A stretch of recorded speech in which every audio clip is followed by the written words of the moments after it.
Hello, all. You are welcome to the Igbo Mass of September 2025. This is the 26th Sunday in Ordinary Time. The presider of this Mass is Father Yoyo, assisted by about 10 or 11 other priests. This is the largest number of priests we've ever had attending a singular Mass. There will be baptism in this Mass.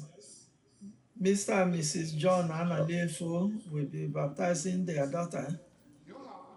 And I say welcome to everybody and enjoy the Mass.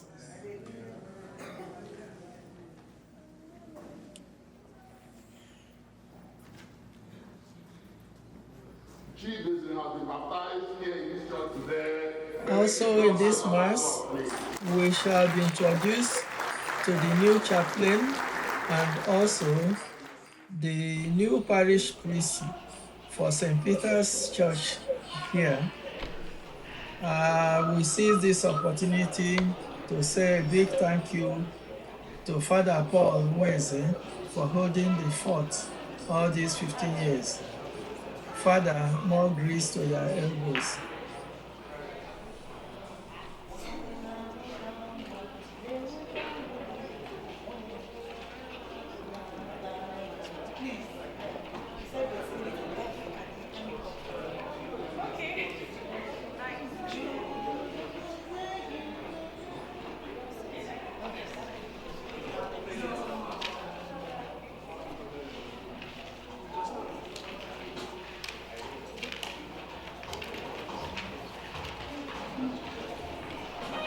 We are beginning here. We have a baby for baptism, okay? So may we all stand. Aga m ajụ nne na nna nwatakịrị a ga-eme mmiri Chukwu. Kedu aha unu chọrọ inye nwa ụnụ? Kedu ihe unu chọrọ n'aka nzukọ maka Chideziri Claire Abdulefo?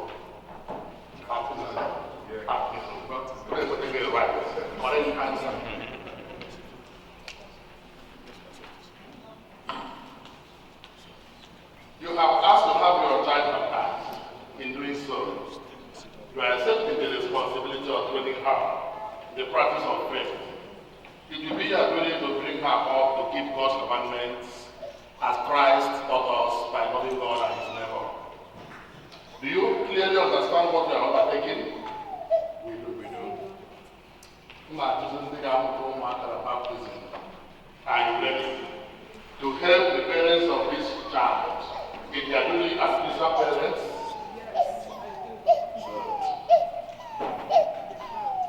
Chidezili, Claire, the Christian community welcomes you with great joy. In its name, I will claim you for Christ our Savior by the sign of his cross. I will now place the sign of the cross on your forehead and invite your parents and godparents to do the same.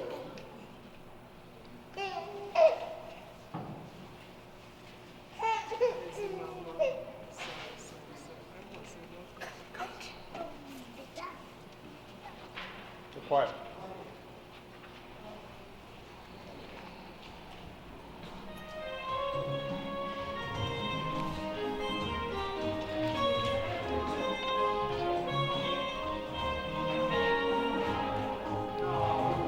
Oh,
nke Onyenwe anyị Jesu Kristi na ịhụnanya nke Chukwu Nna na ịdịkọ n'otu nke Mmụọ Nsọ na-enye dịrị unu niile.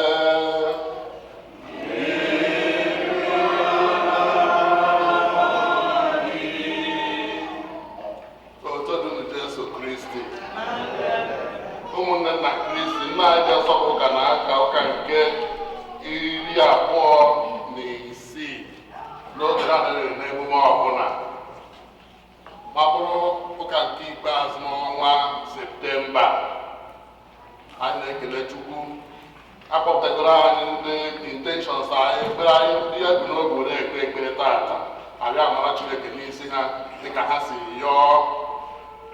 Ọ kachasị nwatakịrị ọfụrụ a ga-eme ka o sonye na ndị ụmụ Chineke ọfishialị n'ime asaa site na mmiri nke baptizim.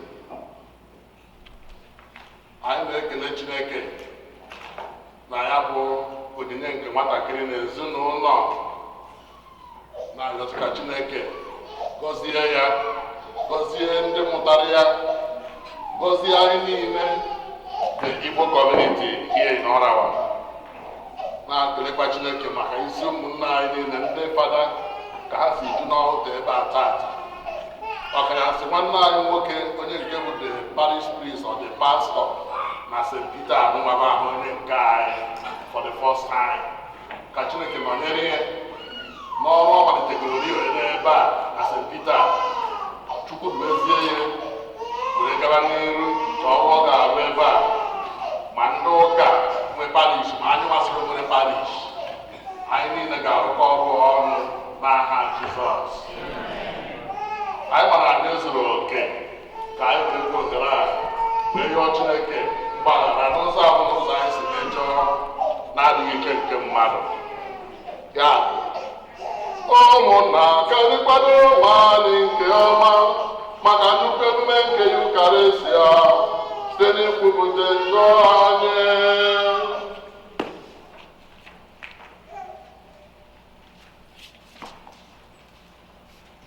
Onye bịara n'ụwa ịzọpụta ndị lụghara elugha, onye nwe anyị mee ebere.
Glory be to God in the highest.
nke nnukwu oke na aṅụrị nke eluigwe site na adị inwe naanị Jesu Kristi nwa gị, onye gị na ya dị ndụ na-achị n'ịdịkọ n'otu nke mmụọ nsọ, Chukwu site n'ụwa ta ụwa niile.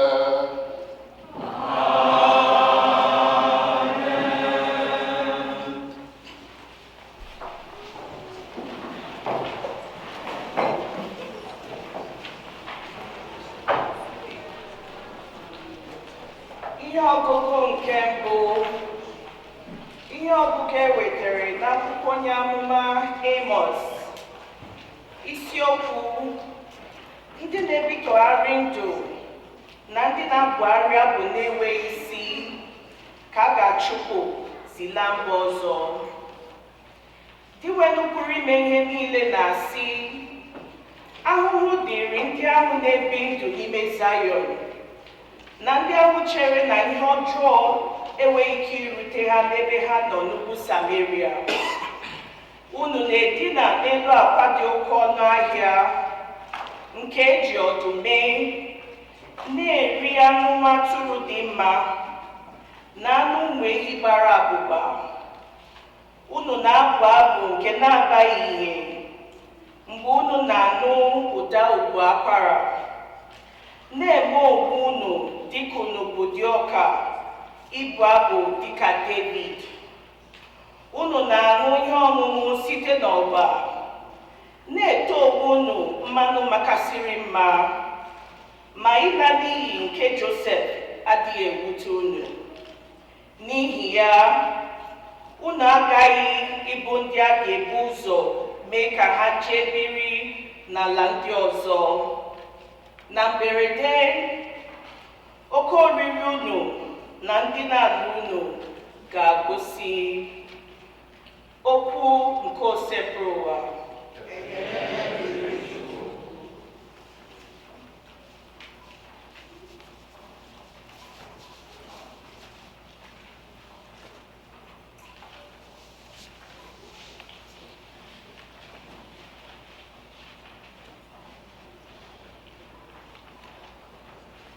Our response to our psalm is, praise the Lord, my soul. Praise the Lord, my soul.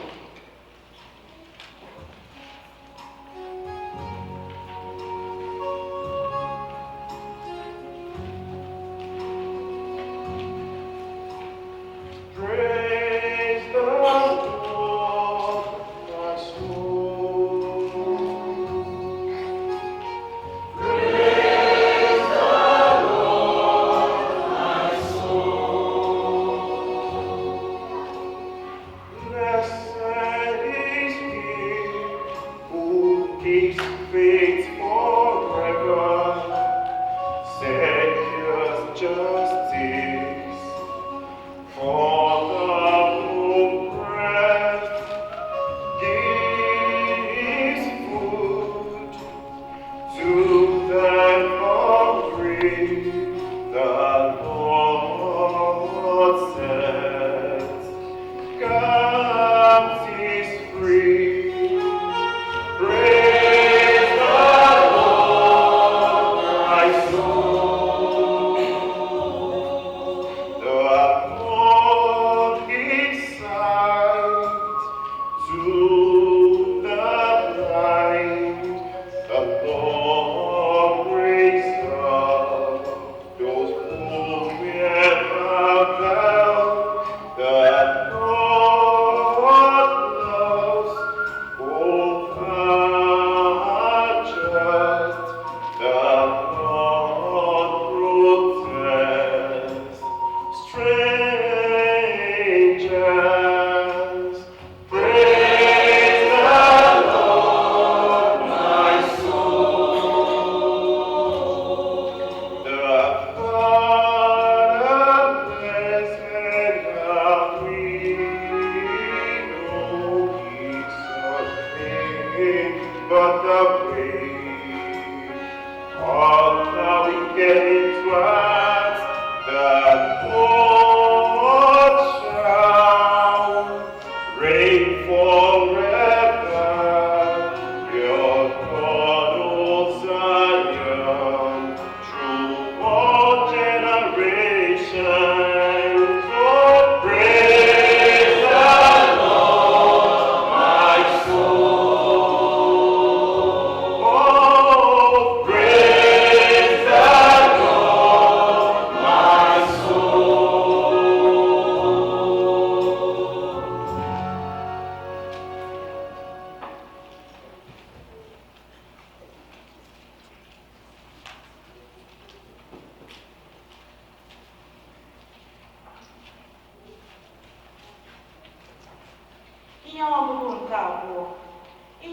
ewetara n'akwụkwọ ozi mbụ Pọl dị asọ degara Timoti, isiokwu mee ihe niile e tiri gị n'iwu ruo mgbe Onyenwe anyị Jesu Kristi ga-abịa ọzọ.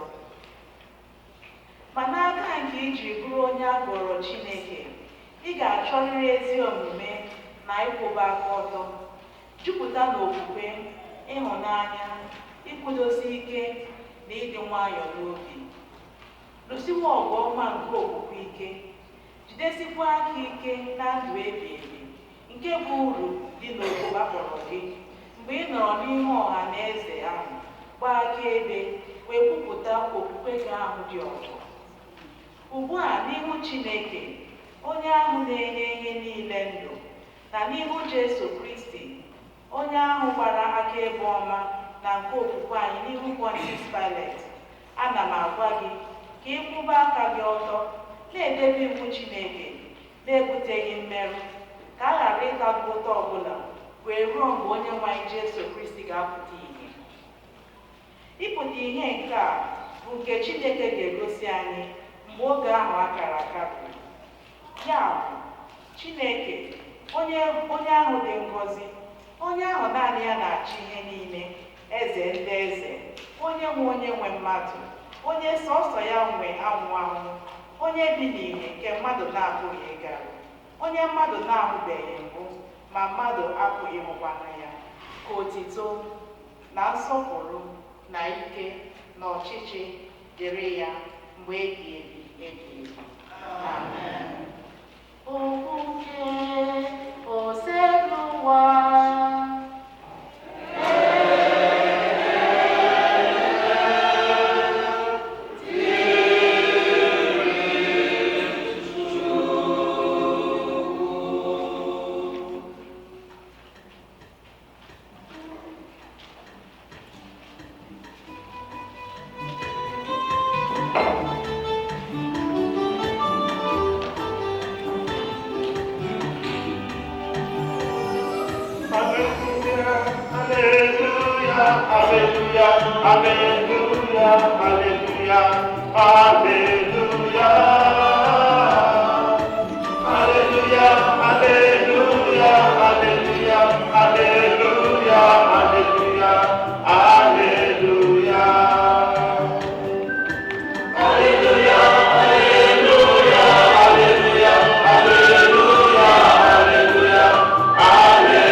nke si n'oche nri ọgaranya ahụ dapụ. Nkịta na-abịa na-aracha ọnya juru ya ahụ. Mgbe nwa ogbenye ahụ nwụrụ, ndị mmụọ ọma buru ya buje ya n'eze obi nke Abraham. Ọgaranya ahụ gakwara wee nwụọ, elie ya. Ebe ọgaranya ahụ nọ na-ahụju anya n'ọkụ mmụọ, ka o siri letie anya were hụ Abraham n'ebe dị anya, bịakwa hụ Lazarọs ka ọ nọ n'eze obi ya. O tiri mkpu sị, "Nna Abraham, biko meere m ebere site Lazarọs ka o detụ nnụnụ mkpịsị aka ya na mmiri, bịa detụ m n'ire, mejuo ire m, n'ihi na ọkụ nọ n'ebe ahụ na-erepịa m." Mana Abraham zara ya sị, "Nwa m, chetakwa na mgbe ị dị ndụ n'ụwa a, ị bụ onye ụwa ọma, mana Lazarọs bụ onye ụwa ọjọọ. Mana ugbu a ihe a sụgharịgoro, a na-akasi ya obi ebe ị nọ na-ahụju anya, ma ọ bụbeghị. Enwere nnukwu oke olulu kewara anyị n'ụlọ. Mmadụ ọbụla enwekwaghị ike iso n'ebe anyị a bịa n'ebe unu nọ. Ọ dịkwaghị onye nwere ike isite n'ebe unu nọ bịa n'ebe a."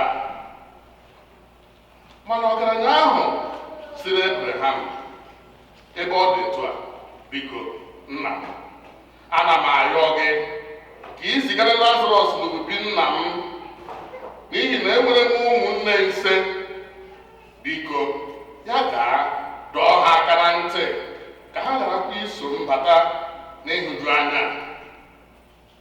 Mana Abraham sịrị ya, "Mozis na ndị amụma nọ n'ebe ahụ. Ụmụnne gị ha tọọ ntị n'ala na nkụzi Mozis na nke ndị amụma." Mana ọgaranya ahụ zara ya sị, "Nna m Abraham,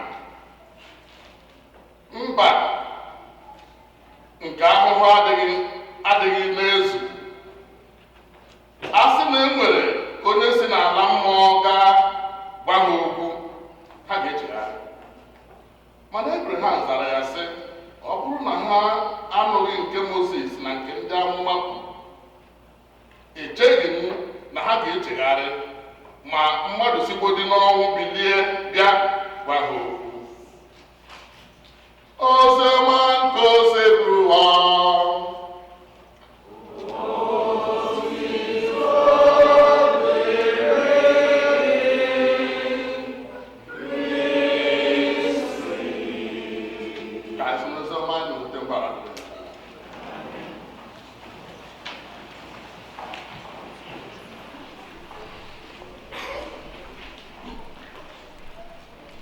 Otu dị unu Jesu Kristi.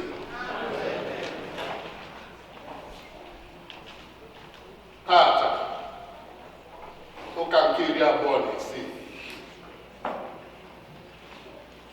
ma bụrụ ụka ikpeazụ ọnwa Septemba. Nna anyị dị asọ bụ ụka chọrọ ka o dotere mụ na gị. You can't eat your cake and have it. You can't eat your cake and have it. Ije ebe a na-agba akwụkwọ eke gị keeki, chite ya. Enye gị ozugbo ịkwụwa ya n'ọnụ, keeki ga-ata. Mana ka o si metụta anyị na ihe ọgụgụ agụrụ ma ihe ndị ọzọ, na ọgaranya anụma afụrụ ka ọ na-atazi afụfụ. Ọkụkọ ọ na-ata afụ maka ọgwụ ọgaranya ahụ, ọtakịrị ha afụ ahụ ma ọ bụ jewe ọkụ mmụọ bikọs ọ bụ ọgaranya. Mba, afụfụ ọ na-agabiga abụ na o leghara anya ime ma ọ bụ kwuo ka ihe dịrị Lazarọs onye ọ na-afụ na-atọkpọchi n'ọnụ ụzọ bụ ihe na-arịọ arịrịọ na-arịọ ya babịa anla ọ na-agbafe wetin jip ya ọ naghị afụ ụzọ na ihe na-eme na environment ya mana o kwesịrị ịfụ mana ọfụ ha ọgwụ na ọfụ okwu ha okwu atụrụ anya n'aka ya ekwu just give instruction it will be obeyed mana o meghị ya na onye ogbenye ọbụla nọ nso n'ebe onye ọgaranya nọ onye ọgaranya ahụ nwere responsibility ebe onye ogbenye nọ responsibility ị nwere bụ ihe aka ole nwere ike ịfụ na ọnọdụ ya adịghị tụba njọ na-eme eme n'ụwa abụọ naanị njọ emere njọ a na-eme without argument sin of commission and sin of omission nwere some people nwere ike isi enwekwa ihe mmere mana without emeghị ihe ahụ i mere something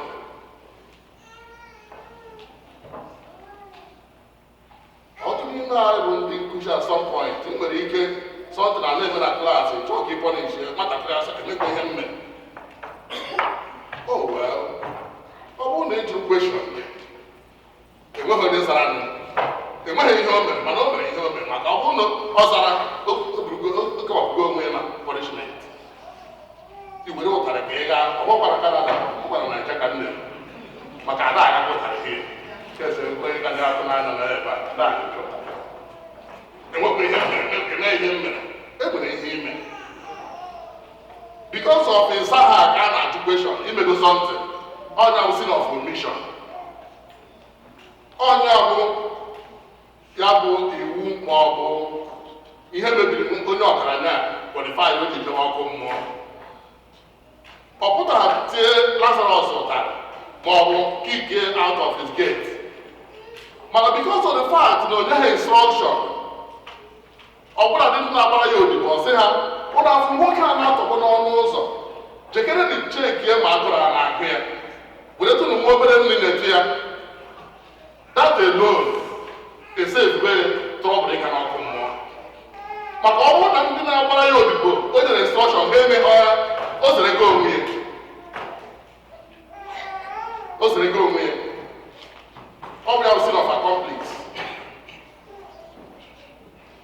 ọ bụrụ na okwu ndị ọ gbaziri aka na out instruction ya enweghị ihe ọka ha esubele ebe ọkụ mmụọ dị ọ bụ ndị nne ọ gwara emeghọ ka gazie ọkụ mmụọ unu rote mgbe Jesu na-agba ndị mmadụ okwuchukwu sọnha nsọ na ebe ahụ ọ zụrụ ụmụ mmadụ 500 ka 5,000 and all men ihe njikwu men bụ ịgụwa ọnụọgụ women na ụmụaka agụkọta agbawa maka ụmụ nwaanyị na ụmụaka na-aga number of men ọ bụrụkwa asị ga-eju ọkụ akpasakpuo m asaa chekikere ma ihe na-ekwu ọgụọ ọbụla ọgụ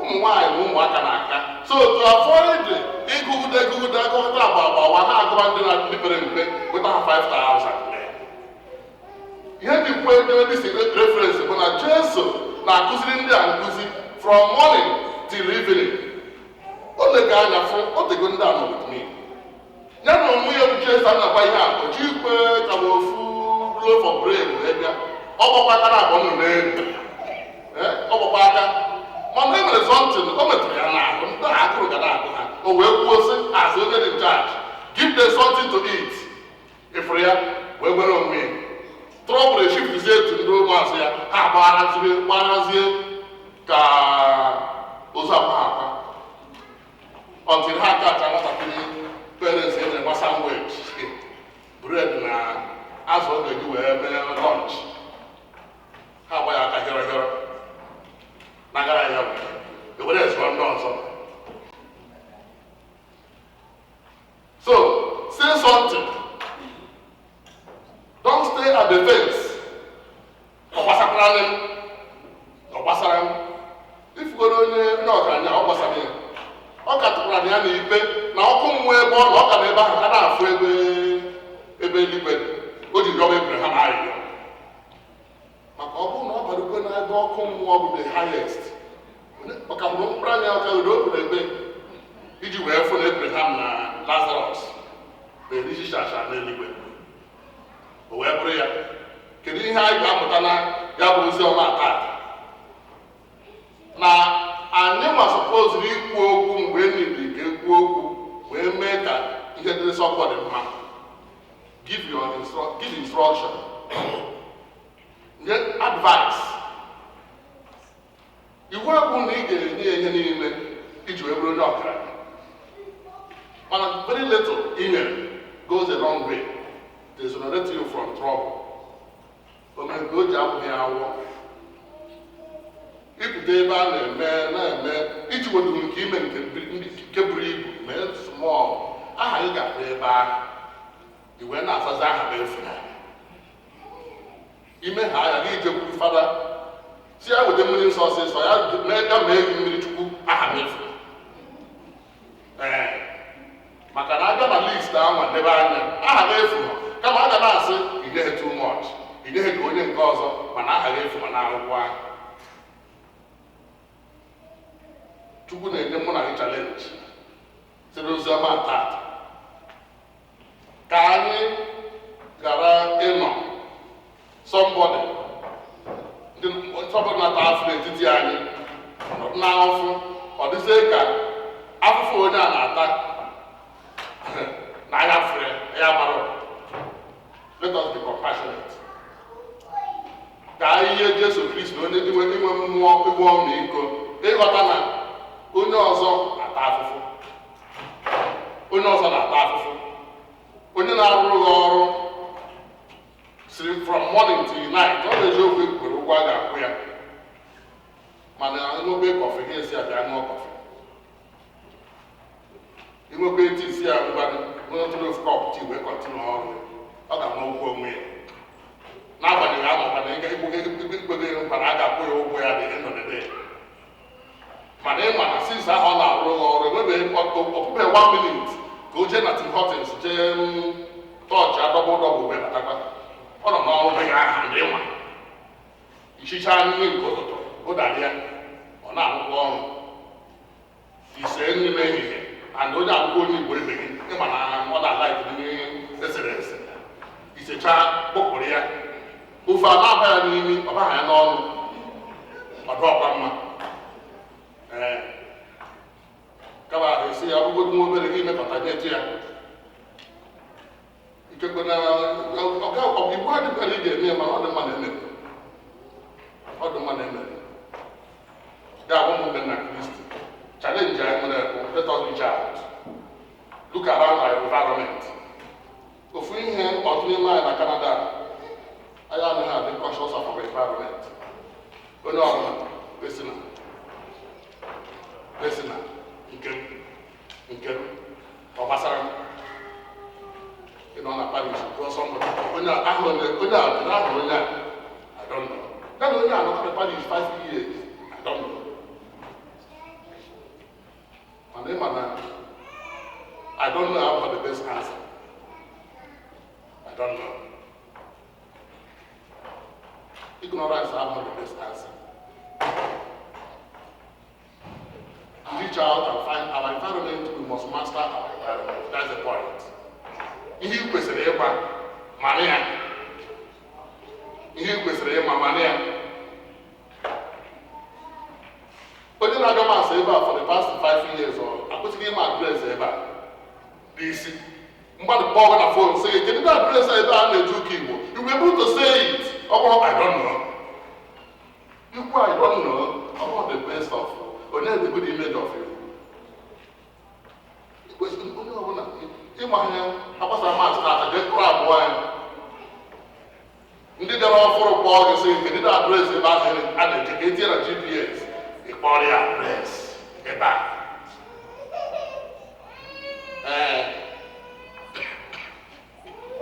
I want our environment. And then when we know our environment, challenging in that environment, let us be equal to the task, to impress it, to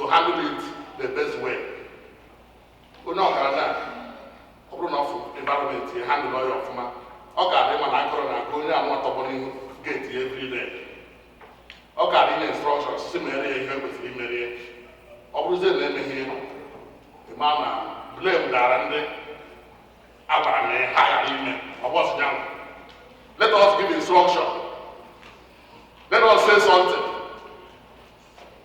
Towards it, we can do no someone. Always in die, then they have ordered a hammer, a quarter pilot. A paparanga. Okay, come with Puno, that is it. As one of my world. As an among one. No. Garamara, I want the best. Oh, yes, I want it. Kai Menka, actually, another to Ka Jabo, Umunne, Nine of Umunna,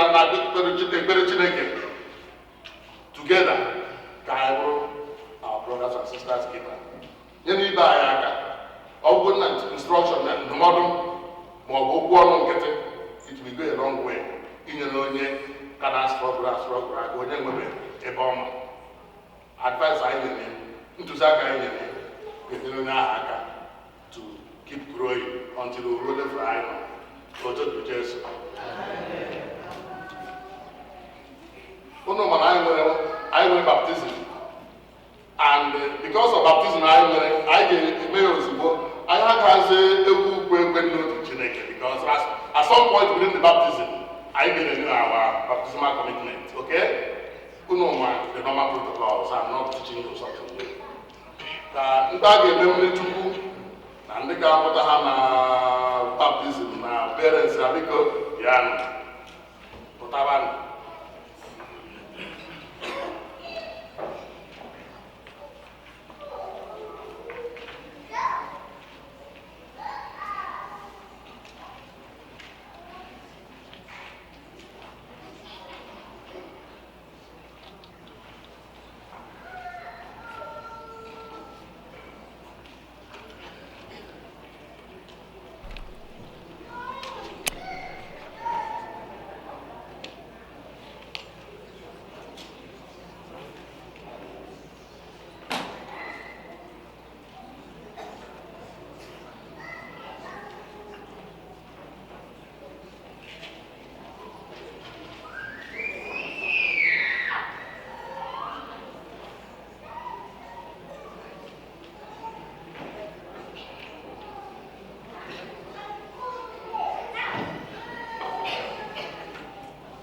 Almighty ever-living God, you sent your only Son into this world to cast out the power of Satan, spirit of evil, to deliver us from the kingdom of darkness and bring us into the splendor of your kingdom of light.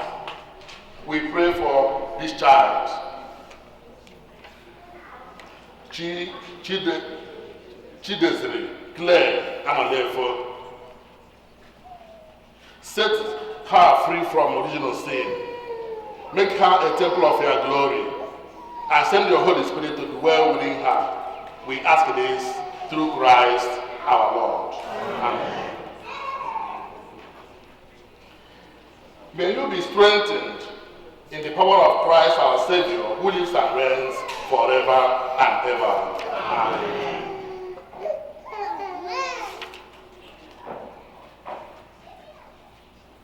We shall be responding, blessed be God. May we say it, blessed be God. Praise to you, Almighty God and Father, for you have created water to cleanse and to give life.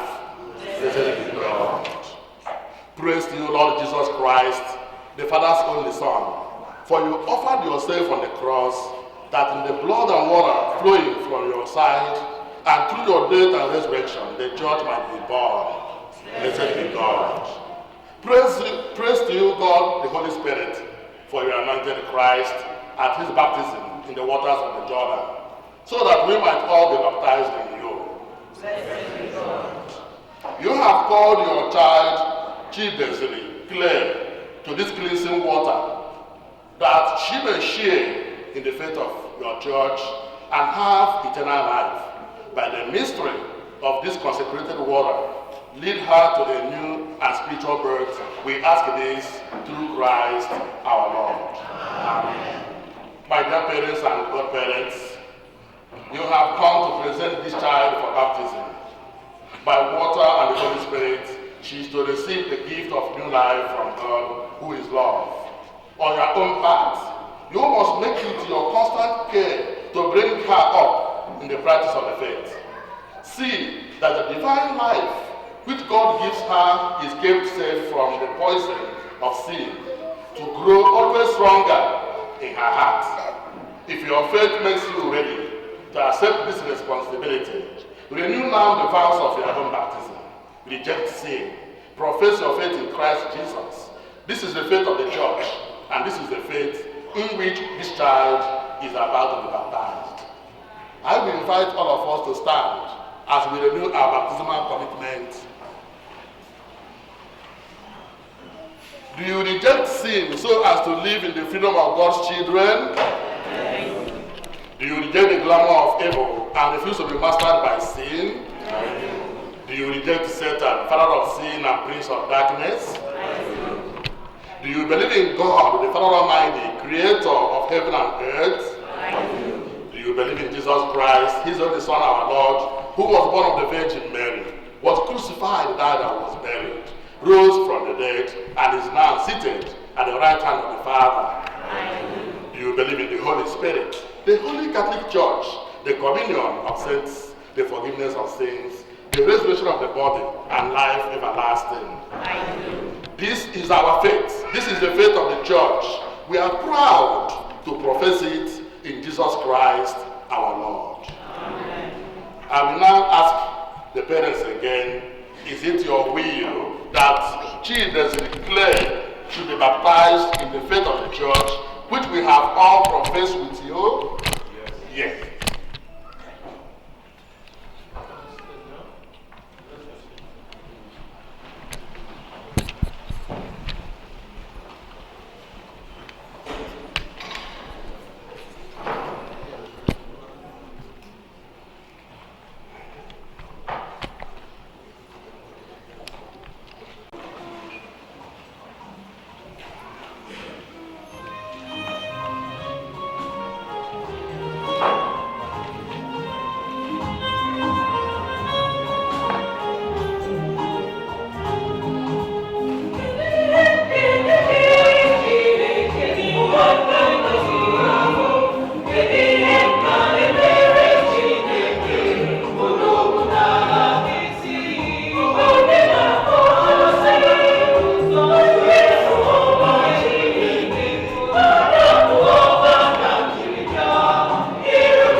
nke aja mụrụ na-achụ ihe ga-asọ Chukwu ji ike niile ịnara nọ.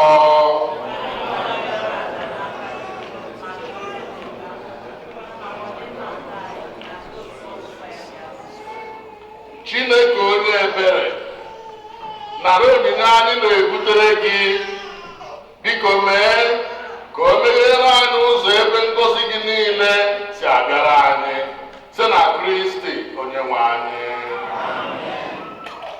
Onye nwe anyị nọnyere ụnụ.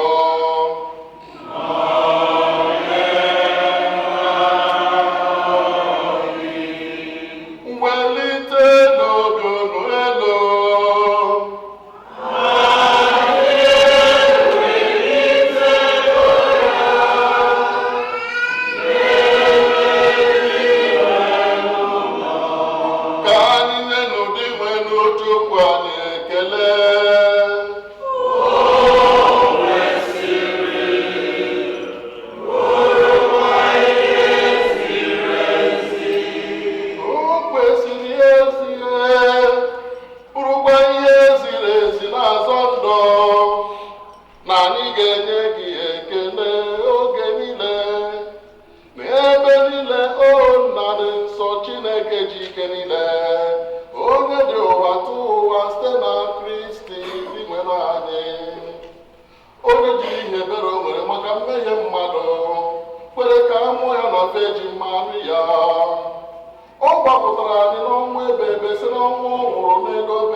nna anyị dị nsọ ezie sọ gị na-edo ihe dum nsọ anyị na-arịọ gị do onye ndị a nsọ sịrị maka ha mmụọ gị ka ha wee ghọọrọ anyị ahụ na ọbara nke onye nwe anyị Jesu Kristi onye bịara tupu ebile n'ọnwụ nke o ji n'aka ya wee dara o were achịcha nye gị ekele otuto na waya nye gị ụmụazụ ya sị naranụ nka rielu ya ọnụ niile nke aba ahụ nke a ga-edunye maka ọnụ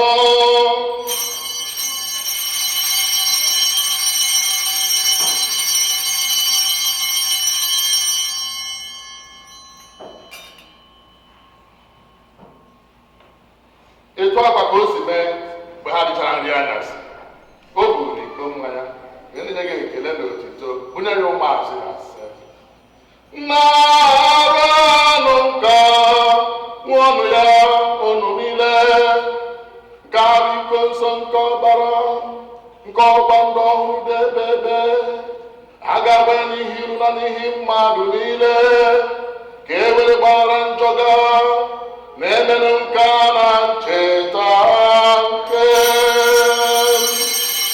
ahụ Kristi bụ ụzọ mma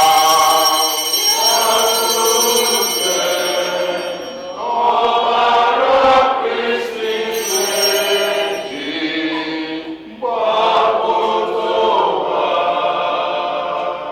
Ka anyị kwutere ihe omi nke okwukwe anyị na-eme ugbu a.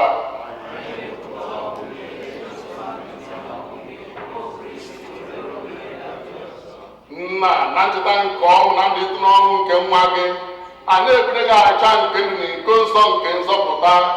Anyị na-ekele gị n'ihi na igwere ka adị nwa igwere ihu na-efe gị. Anyị ji ume a na-arịọ ka anyị bụ na-eketa oge na ahụ na ọbara Kristi bụrụ ndị site na njikọ nke mmụọ nsọ. Nna, cheta akụkọ gị gbasara n'ụwa niile, mee ka ịhụnanya gị jupụta ya. Gosi n'ebe okwu anyị bụ Leo na bishọp anyị bụ Marcel na enyemaka bishọp anyị bụ Ivan na ndị ofe ọta gị niile. Chetakwa ụmụnne anyị ndị ji okwukwe wee gaa n'ezumike nke ọnwụ. Kpọbatakwa na ndị ọzọ niile nwụrụ anwụ n'ife nke ebube gị. Biko mere anyị niile ebere ka anyị wee soro Virgin Maria dị ngọzi nne nke Chukwu na ndị apọstụl na ndị nsọ gị niile na ndị mere uche gị n'ụwa a were keta ndụ ebere. Ka anyị soro papa na-eto gị na-edo gị ebube site na Jesu Kristi nwa gị.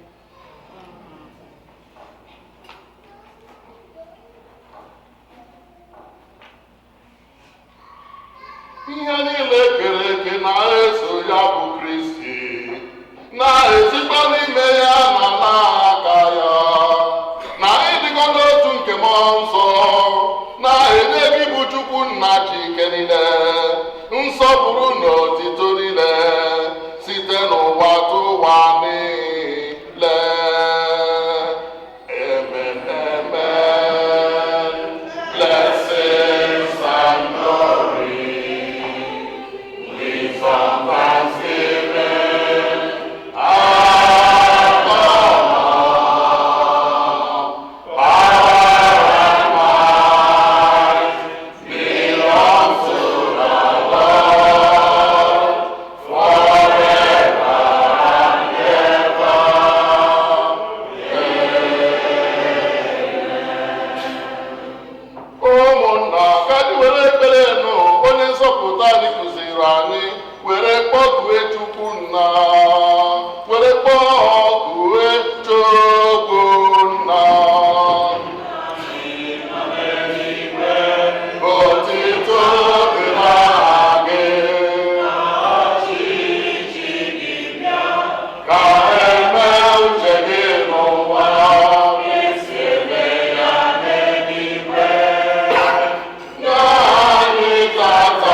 nye ya udo n'ịdịgoro Chukwu uche gị siri chọọ gị bụ onye dị ndụ na-achị ebe ebe ebe ebe.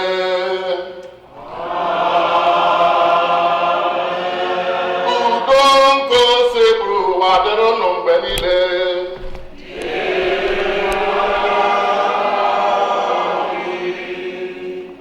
Ka anyị nyerịta n'onwe anyị ekele nke udo. Onye ọbụla metụ ibe ya ka sị ya ahụrụ gị n'anya, ịhụ onye ụwa ọma. Onye ọbụla metụ ibe ya ka sị ya ahụrụ gị n'anya, ịhụ onye ụwa ọma. Udo ọbụla metụ ibe ya ka sị ya ahụrụ gị n'anya.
Lee nwa atụrụ nke Chukwu na onye na-ekpechapụ njọ nke ụwa a dị ngọzi bụ ndị a kpọrọ oriri nke nwa atụrụ Chineke.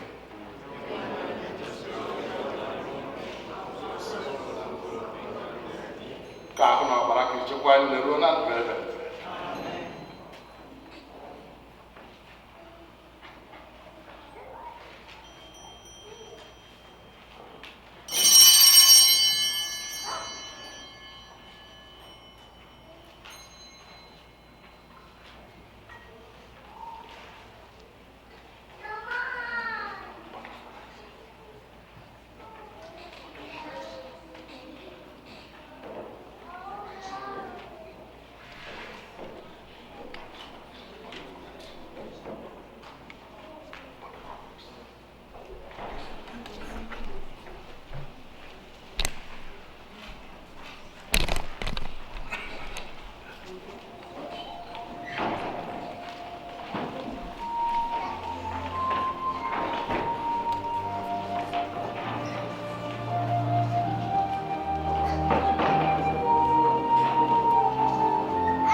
ekpere ma natacha oriri nsọ ka anyị rịọ arịrịọ.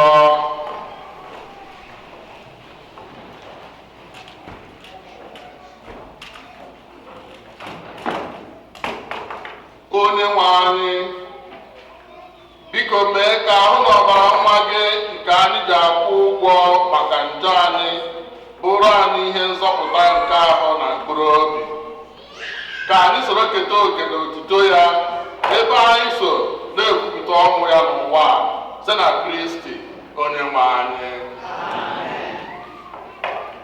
Ka anyị nọrọ ọgụ maka announcement dị iche iche.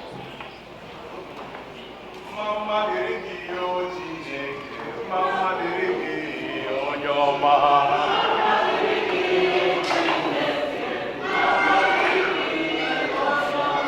Mama dịrị gị o Chineke, mama dịrị gị onye ọma.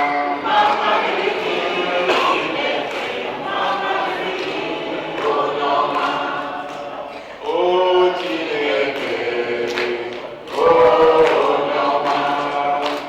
O Chineke, o onye ọma. Ụmụnne m na Kristo, ekele m unu. Olee etu anyị mere taa?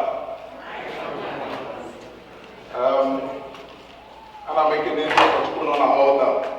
Ndewonu. Tupu m bido announcement nke m chọrọ inye taa, anyị ebugodo ụzọ pụta Thanksgiving.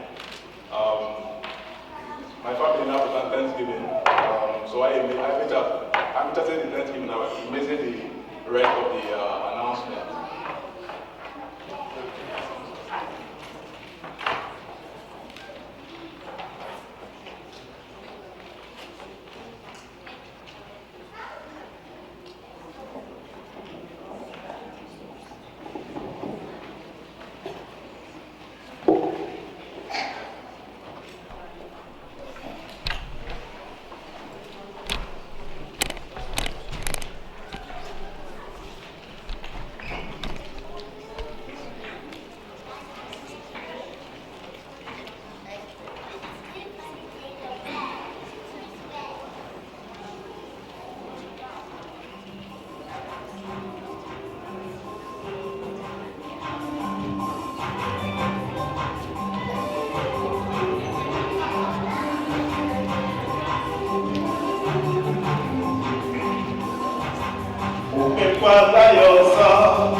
Jesus.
ezinụlọ anọli efu na-enye gị ekele inyere ha nwa ọhụrụ ha ama na ọ bụ ngwa na-enye nwa wee ha bịa n'ụlọ nsọ gị bịakute nwatakịrị a ka e mee ya mmiri chukwu ka a gụnye n'ofu n'ime ụmụ Chineke n'ụwa niile gbabụ a ka na-ekwu a na-eme mmiri chukwu ha bụ ezi onyinye dị mma mara everywhere ha na ezinụlọ niile gbara ha gburugburu ịfụrụ ha n'anya ndị so ha enwe aṅụrị na enwere adishọn na famili anyị na-arịọ ka ịgọzie onye ọbụla ịgọzie nwata ọfụrụ anụ abatara ụlọ ụka for the first time gọzie ndị mụrụ ya gọzie ndị na-akwado ha ọ gịrịgịrị bụ ugwu eze ofu osisi anaghị emewe ọnya leenụ ka ndị mmadụ si gbaa unu n'azụ na-enye unu nkwado etu afọ unu ga-esi wee ma na ụnụ anọghịzi unu abụghọzi ndị gara ezo ezo na-apụta agbere gị kwukwe chiama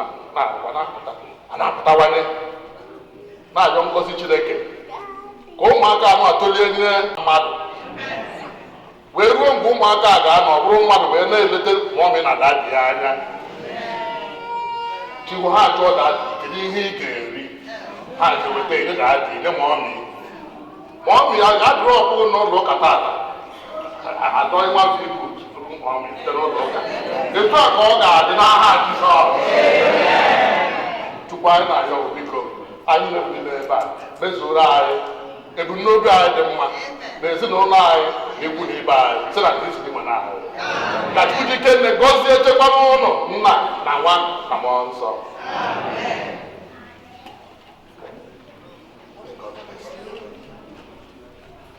ọ gọzie na mụ Chineke ziri ọgọziwo mụ ebighị ebi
Oh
God. He's always by my side. Everything God, by my side, by my side. Everything God, He's always by my side. Everything God, by my side, by my side. I am a very big God. He's always by my side. Everything God, by my side, by my side. I am a very big God. He's always by my side. A very big God. By my side, by my side.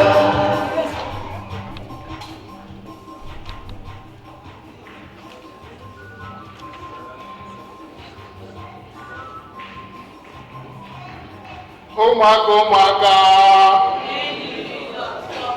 No shaking, right? Ụmụaka. No shaking. Ụmụaka. No shaking. When you are any Jesus, no shaking. Anybody that pushes you, no shaking. A kwuru brother rock. Cha. Okay? Anyị na-ekele Chineke n'isi ụmụaka anyị ndị chaplaincy anyị. We are growing. Anyị na-grow every day. Anyị na-asị ka Chineke gozie ụmụaka. Ọ kwado ụmụaka ka Jizọs rekọmendị ka ha na-abịakwute ya. Ọ bụghị ọdịka ndị okenye anyị. Ọ kwado ụmụ. Hapụ ụmụntakịrị ka ha bịakwute m. Maka na obi ha ga-abụ sarasara. Obi ha ga-abụ tabula rasa. Nwee ihe dịgoro na ya. Kili. Ọhịa ụmụaka. Ọ na-anụgo obi ọcha. Ama m nọ na-agaghị abụ ihe niile m na-azụ. Maka ndị nna ha anụcha Igbo ọfụma.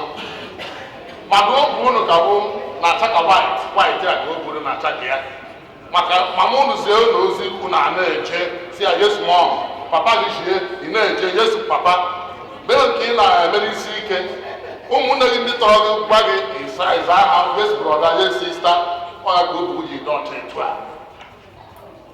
Ebe ụbọchị mma gị siri gị ozi si ya no obi ga-echenji from ọcha jibe oji somehow ekelekwa nwa mana na-eme na ọfụma ọ na-anụgo ụmụaka bara isi anyị ya ndị sensi brand weneta nsa anyị ya ọ ga-adịrị ụnụ mma ụnụ ga na-etowanye na-amụta ihe a na-akụzi n'ụlọ akwụkwọ maka abụ m na-agacha akwụkwọ na-erube isi na skuul unu esonye ndị jakwụda na-anụgo ebe ndị na-eme mkpọtụ na klaasị unu esonye ha maka ha bụ ndị ọcha ha pasịrị na-efu nke ha efuru ebe a ga-efuru ha baa a na-enye ha nri ọnụ onye bụ onye ojii aka na-enye gị nri ọnụ ị ga na-enye ndị ọzọ ọ na-anụgo maka ịgụta ya bụ akwụkwọ ebe onye ọcha gbara ị ga-aba ya twice epushu oge pushuba ọ bụrụ na bekee gara ha bekee ịgacha ha mere isi ka ihe a ịsụkwuoro ha Igbo ha agaghị anụ ya ghọtago ọka ebe ha ka iji karị ha ị nwere English nwee Igbo ha nwekwo French gịnị ka ị na-akọzi take French as part of the language ọ na-anụgo yes inwe double language inwe power of bargaining n'obodo a so Chineke agọzi unu nye unu ahụike nye unu ọgụgụ isi irube isi n'ezinụlọ na-eje ozi ọfụma unu tochazie Chukwu ji ifu unu na-etochana wee ruo ogo ịba na levụl ọzọ unu ga-aba na levụl ọzọ kwesịrị ka unu banye n'aha Jizọs ya ka Chukwu ji ike na-egozie unu chekwaba unu nna na nwa na mmụọ nsọ udo dịrị unu Jehova bụ onye na-azụ Jehova bụ onye na-azụ Jehova bụ onye na-azụ ma ọ dịghị ekwe Jehova bụ onye na-azụ Jehova bụ onye na-azụ Jehova onye na-azụ ọ dịghị ekwe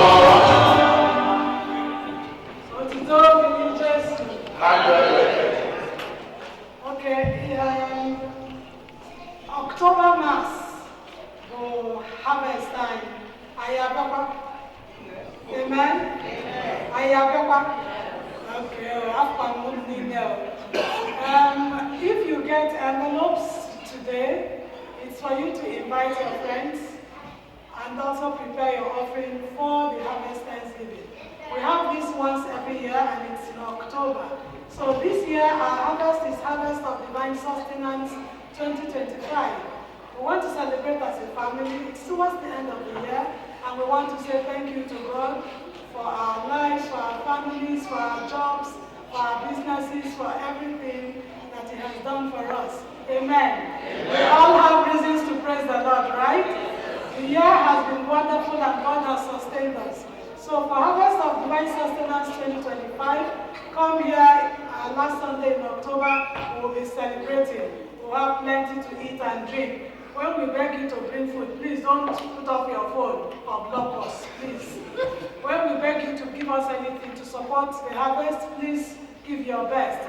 We will celebrate as a family. We are letting you know now. As time goes on, coordinator will continue to send information via the email. But whichever way you can support, you can reach any of the executives or reach the coordinator. But remember that last Sunday of October, we'll all come here with our beautiful dresses to celebrate God's goodness and how He has sustained us for the year 2025. For this year, we still encourage that you bring cash or non-disposable items so that you will be able to use it, whatever you want to use to thank God, but preferably bring us plenty of dollars and God will bless you. Amen? Amen. Just remember that as we say it, I would always say that if you give to God, God will give back to you.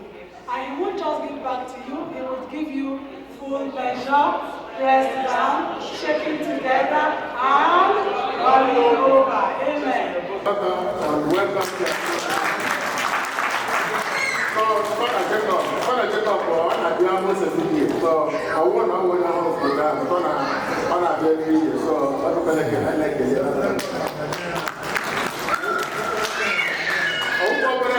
Lieutenant Colonel Nigerian Army.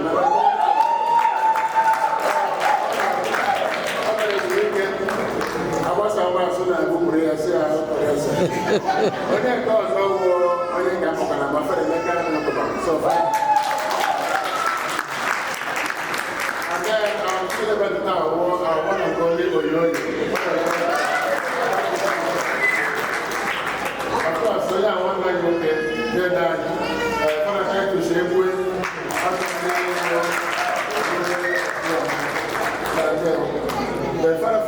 Father Francis is from Ghana, right? From Ghana, always lived as a form. Always had the Then our chaplain.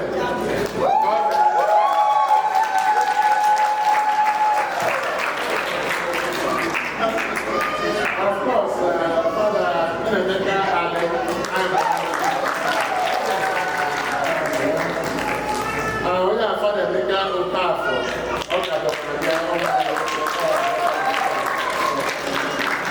and then last but not the least, our parish priest here, Father Emeka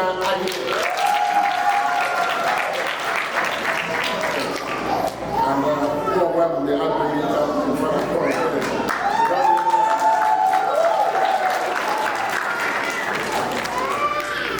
Otito Joseph Christian.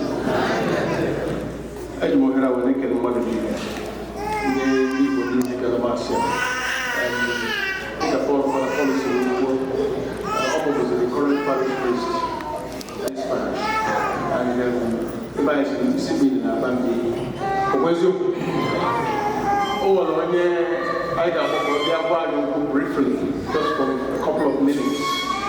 We know a few relics and sacramentals in us. So, what's the idea? Another few things in this piece.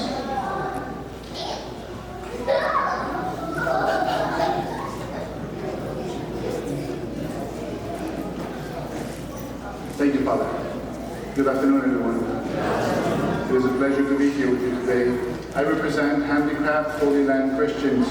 For the last 12 years, our mission has been to help support and to strengthen the presence of Christian families living in the Holy Land.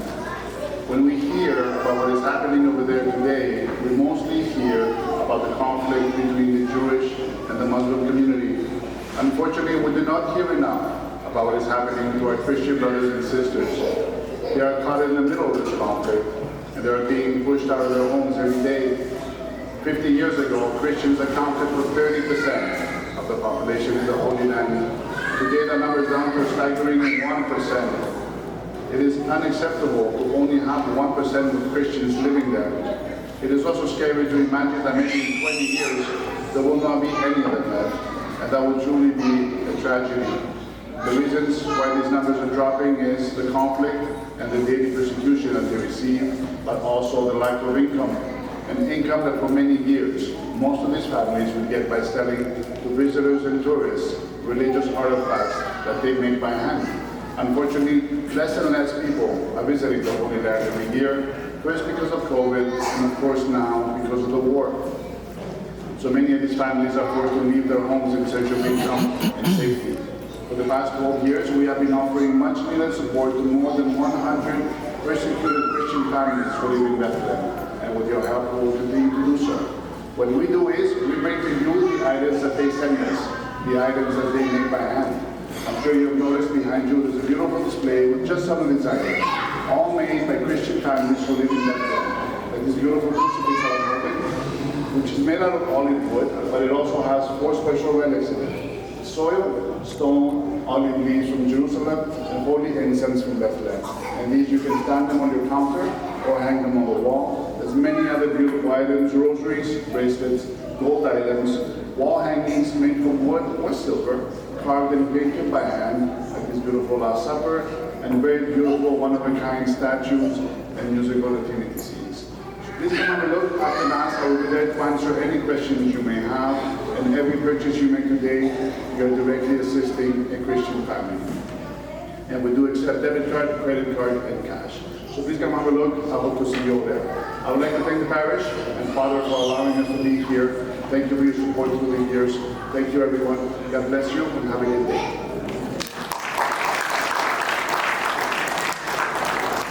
Thank you, Paul. Paul has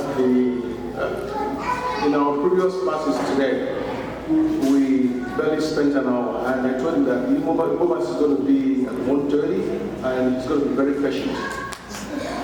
He's going to last at least 2 hours, and he's patient. And all of us will not have the privilege and the opportunity to be there at the Holy Land.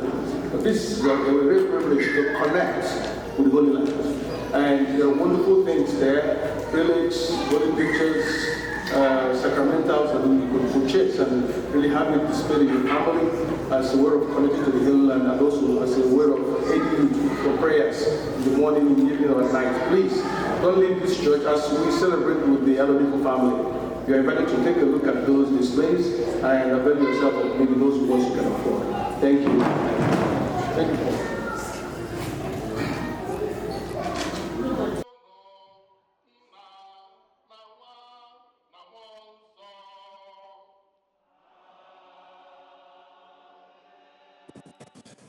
We now come to the end of this Mass. During the Mass, we had baptism, the daughter of Mr. and Mrs. John and Oliefo. We also had a group of priests, 10 or 12 of them. This is the largest number of priests we've had in any particular Mass. We thank everybody for participating in this Mass, and we also enjoy the joy and happiness Father Yoyo exhibits whenever he's worshiping with us. He was a presider accompanied by the other priests. Thank you very much, and see you next Sunday for the harvest. This is your host, Emmanuel Oku. Bye.